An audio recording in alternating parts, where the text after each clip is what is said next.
നമുക്ക് ഇൻഫർമേഷൻ ഉണ്ടോ, പക്ഷേ ആദ്യം നമുക്ക് കൺഫേം ചെയ്യേണ്ടി വരും. കൺഫേം ചെയ്തതിനു ശേഷം മാത്രം പറയാം. പ്രതി നേരത്തെ തൊട്ട് ചെറുപ്പം തൊട്ടേ ലഹരി ഉപയോഗിച്ചുകൊണ്ടിരുന്ന ആളാണ്. അപ്പോൾ ഇവർക്ക് ശല്യം തുടർന്ന് അയൽവാസികൾ പലപ്പോഴും പോലീസിൽ പരാതി കൊടുത്തിട്ടുണ്ടായിരുന്നു എന്നും പറയുന്നുണ്ട്. എന്തോ പെട്രോൾ ഒഴിച്ച് ഭീഷണിപ്പെടുത്തും, കത്തിക്കുമെന്നുള്ളക്കമുള്ള ഭീഷണി ഉണ്ടായിട്ടുണ്ട്. ഇത് പോലീസിൽ പരാതി കൊടുത്തിട്ടുണ്ടായിരുന്നെന്നും അയൽവാസികൾ പറയുന്നുണ്ട്. അത് റിട്ടേൺ പരാതി അങ്ങനെ ഒന്നുമില്ല. അത് നമുക്ക് ആദ്യം എല്ലാം കൺഫേം ചെയ്യേണ്ടി വരും. ഒരു വർഷം മുമ്പ് ഈ വീട്ടിൽ ഗേറ്റിൽ കുറച്ച് ഡാമേജ് ആയിരുന്നു. ആ സമയത്ത് ഈ വീട്ടുടമ ഒരു CCTV ക്യാമറാസ് ഇൻസ്റ്റാൾ ചെയ്തിരുന്നു. പിന്നെ ഈ പ്രതി ബാംഗ്ലൂരിലായിരുന്നു ജോലി ചെയ്യാൻ വേണ്ടി. 2 ദിവസം മുമ്പ് തന്നെ ഇവിടെ വന്നിരുന്നു. ഈ പ്രതി നമുക്ക് ഇതുവരെ മനസ്സിലായി കുറച്ച് ട്രീറ്റ്മെൻറ്റ് ഇവിടെയായിരുന്നു. അത് നമുക്ക് ആദ്യം കൺഫേം ചെയ്യേണ്ടി വരും. അത് കൺഫേം ചെയ്യേണ്ടി വരും. ബാക്കി എല്ലാ പരിശോധനയ്ക്ക് വേണ്ടി ബാക്കി എല്ലാ കാര്യങ്ങളിലും ഈ പ്രതിനെ അയക്കും. പക്ഷേ ഇതുവരെ അത് കാടുമ്പോൾ അങ്ങനെ സാധ്യത കാണുന്നില്ല. പക്ഷേ നമുക്ക് ആദ്യം കൺഫേം ചെയ്യേണ്ടി വരും രക്തപരിശോധന കഴിഞ്ഞിട്ട് ശേഷം. ഇതുവരെ നമുക്ക് പറയാൻ പറ്റിയിട്ടില്ല. ഓക്കെ, അത് രക്തപരിശോധന ചെയ്തിട്ട് ശേഷം മാത്രം പറയാം. 27.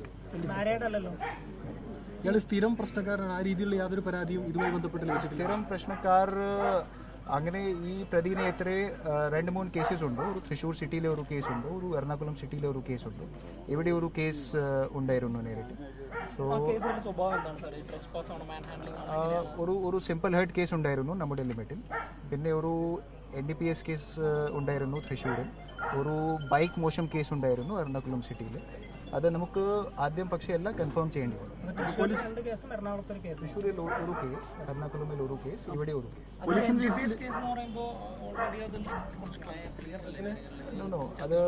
അത് നമുക്ക് ആദ്യം എല്ലാ ഡീറ്റെയിൽസ് കളക്ട് ചെയ്യേണ്ടി വരും. പക്ഷേ ഇയാൾ റിമാൻഡിലായിരുന്നു 2 തവണ. റൗഡി ലിസ്റ്റുള്ള ആളാണ്. 2 ദിവസം മുമ്പ് ബാംഗ്ലൂരിൽ നിന്ന് നാട്ടിൽ വന്നിരുന്നു. ഇത് നമുക്ക് കൺഫേം ചെയ്യാം. 4 പേരുണ്ടായിരുന്നു. സീരിയസ് ആണ്. എല്ലാ നടപടി ഉടൻ തന്നെ ഉണ്ടാവും. ഇപ്പോൾ നമുക്ക് പ്രാഥമികമായിട്ട് എല്ലാ തെളിവുകൾ ഉടൻ തന്നെ കളക്ട് ചെയ്യണം. ഈ മാക്സിമം ഈ തെളിവുകൾ കളക്ട് ചെയ്തിട്ട് ഉടൻ തന്നെ നമുക്ക് ഈ കേസ് ഒരു നാച്ചുറൽ പ്രോഗ്രഷനിൽ കൊണ്ടുപോകണം. നമ്മുടെ കസ്റ്റഡിയിൽ കൊണ്ടുപോകണം. ഇവിടെ നിന്ന് ഇറങ്ങുമ്പോൾ നമ്മുടെ സ്റ്റേഷനിലുള്ള SI ഇയാളിനെ തടഞ്ഞു നിർത്തിയിരുന്നു.